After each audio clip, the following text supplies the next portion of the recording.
Sa kailaliman ng gabi, may mga lihim na hindi kayang ibaon ng katahimikan. Madalas nating isipin na ang panganib ay nagmumula lamang sa mga madidilim na iskinita, sa mga taong estranghero, o sa mga kriminal na matagal nang nag-aabang sa dilim.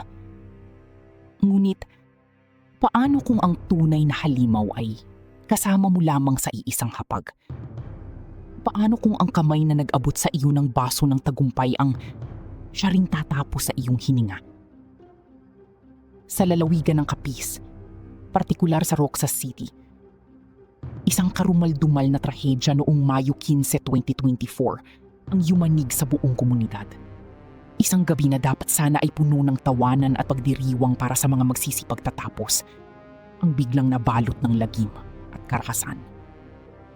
Ang biktima ay si Roberto Santos, isang 52 years old na respetadong guro sa Western Visayas Maritime Academy.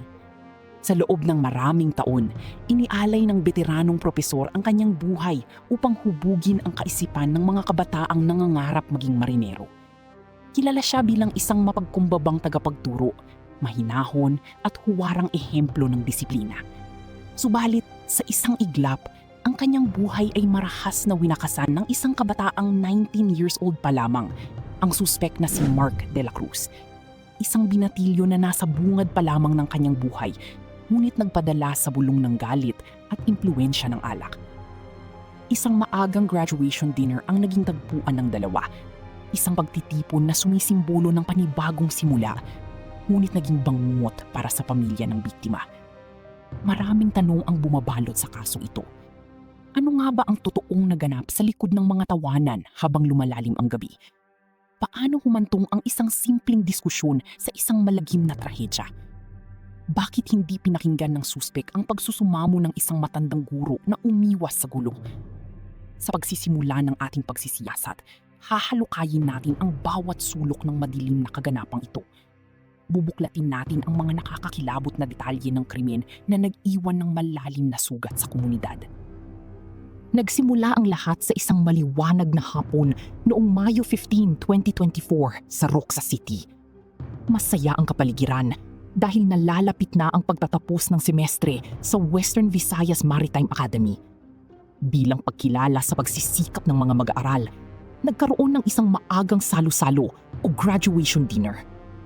Dumating doon ang biktimang si Roberto na may ngiti sa kanyang mga labi, suot ang simpleng kasuotan at bitbit ang galak para sa kanyang mga tinuturong estudyante. Kasama sa nasabing pagtitipon ang suspek na si Mark. Sa unang tingin, walang anumang bakas ng tensyon sa pagitan ng mga bisita. Masigla ang tugtugan, masagana ang pagkain, at natural lamang nakasunod nito ang paglabas ng mga inuming na kalalasin upang ipagdiwang ang okasyon. Habang lumulubog ang araw at unti-unting lumalalim ang gabi, ang hanging panggabi ay tila may dalang kakaibang lamig. Ang masayang kwentuhan ay unti-unting napalitan ng maingay na talakayan nang magsimulang pumasok ang impluwensya ng alak sa sistema ng mga dumalo. Sa isang lamesa kung saan magkasama sina Roberto at Mark, nagsimulang magbago ang ihip ng hangin. Mula sa mga biruan tungkol sa kinabukasan at paglalayag, napunta ang usapan sa mga paksang nagdulot ng hidwaan. Ang boses ni Mark ay nagsimulang tumaas. Maririnig ang yabang at init ng ulo na karaniwang sumisiklab sa mga kabataang nalulunod sa alak. Sinubukan pa siyang pakalmahin ng iba, ngunit tila sarado na ang kanyang isipan. Ang nakatandang guro na si Roberto, bilang isang may edad at respetadong tao, ay nanatiling mahinahon. Sinubukan niyang ipaliwanag ang kanyang panig sa maayos na paraan nang walang halong galit o pagtataas ng boses. Ngunit sa halip na humupa, lalo lamang nag-init ang ulo ni Mark. Para sa binata, ang bawat salita ng guro ay tila isang insulto sa kanyang murang pagkalalaki. Nagsimulang magpalitan ng maaanghang na salita at ang dating masayang graduation dinner ay nabalot ng matinding tensyon.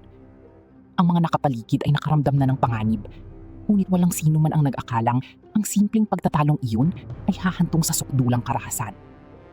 Dahil ayaw nang palakihin pa ang gulo, nagdesisyon si Roberto na tumayo at tapusin na ang gabi. Batid niya na walang mabuting idudulot ang pakikipagtalo sa isang taong lango sa alak. Nagpaalam ang guro sa ilang mga kasamahan at naglakad patungo sa kanyang nakaparadang motorsiklo. Ang tanging nais lamang ng matanda ay makauwi ng ligtas sa kanyang tahanan, malayo sa nag-aalab na puot ni Mark. Subalit hindi niya alam.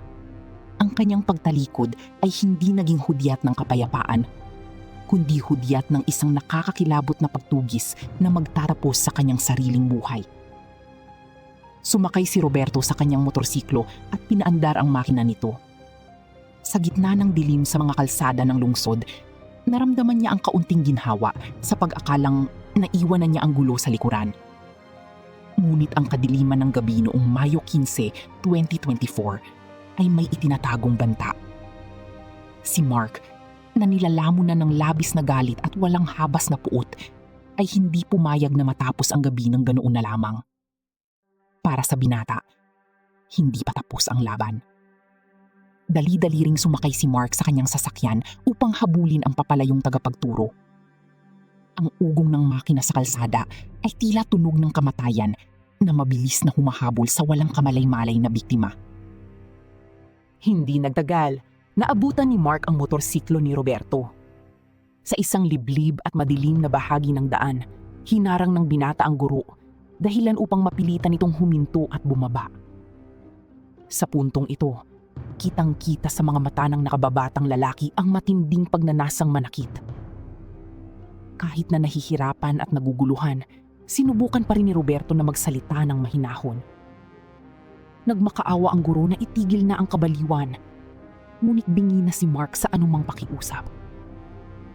Ang alak at puot ay tuluyan ng bumura sa anumang katinuan na natitira sa kanyang murang isipan.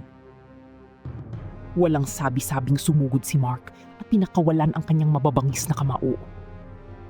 Unang tumama ang suntok sa mukha ni Roberto, dahilan upang mawalan ito ng balanse. Hindi pa nasiyahan ng salarin. Sunod-sunod, walang humpay, at paulit-ulit niyang pinagsusuntok ang biktima na parang isang hayop na walang kalaban-laban. Ang bawat suntok ay may kasamang matinding puwersa na tumatama sa ulo at mukha ng matanda. Parang mga saksak ng patalim ang bawat hampas ng kamao na nagdulot ng malubhang pinsala. Bawat bagsak ng kamay ni Mark ay nag-iwan ng lamat sa bungo at magpadaloy ng masaganang dugo mula sa mukha ng biktima. Bumagsak si Roberto sa malamig at magaspang na semento, ngunit hindi agad tumigil ang karahasan. Patuloy pa ring pinakawalan ni Mark ang kanyang galit hanggang sa tuluyang mawalan ng malay ang matanda. Nang makitang hindi na gumagalaw ang biktima at naliligo na sa sarili nitong dugo, tila natauhan ng bahagya si Mark. Dali-daling tumakas ang salarin sa dilim, iniwan si Roberto na naghihingalo sa tabi ng kalsada. Ang dating masayang gabi ng graduation ay naging tagpuan ng karumaldumal na pag-atake, habang ang biktima ay nakahandusay at lumalaban para sa kanyang huling hininga. Ilang sandali matapos ang madugong pagtakas ni Mark, natagpuan ng ilang nagdaraang residente ang duguang katawan ng biktima. Agad na tumawag ng tulong ang mga saksi nang makita ang kahabag-habag na kalagayan ng guro. Mabilis na dumating ang ambulansya upang isugod si Roberto sa pinakamalapit na pagamutan sa Rojas City. Pagdating sa emergency room nung madaling araw ng Mayo 16, 2024, agad na napagtanto ng mga doktor na kritikalang lagay ni Roberto. Ang kanyang mukha ay halos hindi na makilala dahil sa matinding pamamaga, mga pasa at malalalim na sugat dulot ng walang humpay na mga suntok na kanyang tinanggap. Ayon sa pagsusuri ng mga dalubhasang doktor, nagtamo si Roberto ng malubhang traumatic brain injury. Ang lakas ng mga suntok ni Mark ay nagdulot ng matinding pagdurugo sa loob ng bungo ng biktima at pamamaga ng utak. Kinailangang ilagay si Roberto sa intensive care unit kung saan ikinabit sa kanya ang iba't ibang uri ng makina upang panatilihin siyang buhay. Bawat tibok ng kanyang puso ay naging isang napakahirap na pakikipaglaban. Ting sa ospital ang kanyang pamilya, mga kaibigan, at kapwa-guro mula sa Western Visayas Maritime Academy. Ang kanilang mga luha ay walang patid habang pinagmamasdan ang isang mabait na tao na nakaratay at hindi na magigising mula sa pagkakakoma. Sa loob ng 2 araw, nanatiling nakikipagbuno si Roberto kay kamatayan. Bawat oras na lumilipas ay puno ng panalangin mula sa mga taong nagmamahal sa kanya. Umaasang magkakaroon ng milagro at muling ididilat ng biktima ang kanyang mga mata. Ngunit sadyang napakalubha ng pinsalang idinulot ng karahasan ni Mark. Ang pinsala sa utak ay naging sanhi ng unti-unting paghina ng iba pang mahahalagang organo sa katawan ng pasyente. Ang siyensya at medisina ay sumuko sa tindi ng trauma na natamo ng 52 taong gulang na tagapagtuturo. Makalipas ang 48 oras ng matinding pagdudusa, noong Mayo 17, 2024, tuluyang huminto ang pagtibok ng puso ni Roberto Santos. Pumanaw ang respetadong guro nang hindi na muling nagkamalay. Iniwan ang isang pamilyang nawalan ng haligi at isang institusyong nawalan ng mahusay na tagapanday ng kinabukasan. Ang balita ng kanyang pagpanaw ay mabilis na kumalat sa buong lungsod na nagdulot ng matinding pighati, galit at panawagan para sa agarang katarungan. Ang isang simpleng suntukan na pinasimulan ni Mark ay opisyal nang naging isang kaso ng pagpatay at ang batas ay handa nang humabol sa salarin. Sa pagpanaw ni Roberto noong Mayo 17, 2024, agad na kumilos ang kapulisan ng Roxas City Police Station sa ilalim ng pamumuno ni Master Sergeant Rolando Gonzales upang magsagawa ng malalimang investigasyon. Ang dating insidente ng pananakit ay itinaas na sa isang opisyal na kaso ng pagpatay. Mabilis na nagtungo ang mga operatiba sa pinangyarihan ng krimen upang maghanap ng mga ebidensya. Kumuha ng mga kuha mula sa CCTV sa paligid ng ruta ng pagtugis at kumalap ng mga testimonya mula sa mga nakasaksi sa naunang pagtatalo sa graduation dinner. Hindi nagtagal, itinuro ng lahat ng mga ebidensya at pahayag ng mga saksi ang iisang pangalan bilang nag-iisang may sala, ang 19 na taong gulang na si Mark de la Cruz. Nagsagawa ng agarang operasyon ng mga pulis upang tugisin at arestuhin ang binata. Nang masukol ng mga pulis, hindi na nagawang makapalagpan ni Mark. Ang dating matapang at marahas na binatilyo na walang awang sumuntok sa matandang guro ay tila nawala ng lakas nang mapagtantong patay na si Roberto. Isinailalim agad si Mark sa kustudya ng kapulisan para sa kaukulang pagpoproseso at investigasyon. Sa estasyon ng pulisya, kinuha ng mga tauhan ni Master Sergeant Rolando ang kanyang mga fingerprints, litrato at isinagawa ang formal na interogasyon upang malaman ang buong motibo sa likod ng malagim na pag-atake. Ayon sa ulat ng mga investigador, walang ibang dahilan ng krimen kundi ang labis na kalasingan at ang hindi makontrol na galit ni Mark matapos ang kanilang mainit na diskusyon sa handaan. Formal na sinampahan ng kasong homicide si Mark sa ilalim ng Revised Penal Code ng Pilipinas. Ang balitang ito ay nagdulot ng samut-saring reaksyon sa publiko.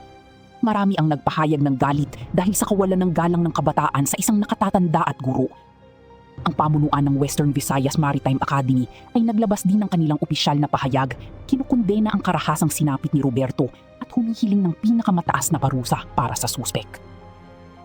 Habang nakakulong sa malamig na selda, kinakaharap ngayon ni Mark ang madilim na kinabukasan na siya mismo ang lumikha.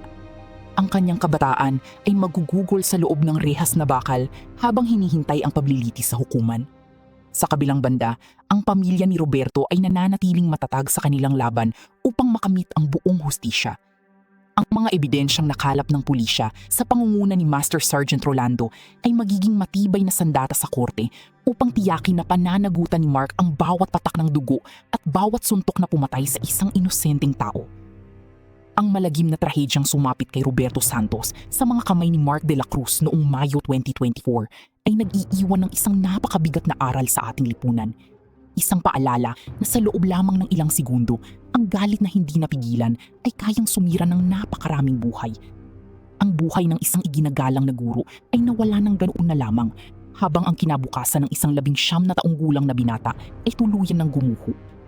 Ang graduation dinner na dapat sana ay pagdiriwang ng tagumpay, kaalaman at bagong kinabukasan ay naging bantayog ng karahasan dahil lamang sa kawalan ng pagtitimpi at pagkalulong sa alak. Ipinakita sa atin ng kasong ito ang panganib ng tinatawag natin na misplaced pride. Sinubukan ni Roberto na maging matalino sa pamamagitan ng pag-iwas sa gulo. Sumakay siya sa kanyang motorsiklo upang protektahan ang kanyang sarili at maiwasan ang anumang karahasan. Ngunit ang kabataang si Mark ay nagpadala sa udyok ng kanyang sariling demonyo. Inisip ni Mark na Ang paghabol at pananakit ay tanda ng lakas. Ngunit sa katotohanan, ito ay tanda ng matinding kahinaan ng pagkatao. Walang tunay na tagumpay sa pananakit sa kapwa at walang anumang karangalan sa pagpatay sa isang taong walang kalaban-laban. Habang inihahatid sa kanyang huling hantungan si Roberto, libu-libong luha ang umagos mula sa kanyang mga naulilang pamilya, kaibigan at mga estudyanteng kanyang tinuruan sa Western Visayas Maritime Academy. Mananatili ang kanyang alaala bilang isang gurong naglingkod ng tapat hanggang sa kanyang huling mga sandali. Samantala, ang nakakalong naman si Mark ay mananatiling simbolo ng isang kabataang sumira sa kanyang sariling buhay dahil sa padalus-dalus na desisyon. Ang bawat suntok na kanyang pinakawalan sa madilim na kalsadang iyon sa Roxas City ay habang buhay na uusig sa kanyang budhi habang siya ay nakakalong. Sa pagtatapos, naway magsilbi itong matinding babala sa ating lahat. Ang alak ay hindi kailanman dapat maging dahilan upang mawalan tayo ng respeto sa buhay ng ating kapwa. Kapag naramdaman ninyo ang galit na sumisiklab sa inyong dibdib, matutong huminga, mag-isip at tumalikod. Huwag hayaang ang ilang minutong galit ay maging dahilan ng habang buhay na pagsisisi. Ano ang inyong saloobin sa kinahinatnan ng kasong ito ni Roberto Santos at Mark de la Cruz? Ibahagi ang inyong mga opinyon sa comment section sa ibaba. Huwag kalimutan na mag-subscribe, i-like ang video na ito, at i-click ang notification bell para sa mas marami pang malalim at totoong kwento ng krimen dito sa ating channel. Mag-iingat kayo palagi, sapagkat ang dilim ay laging nagmamasid.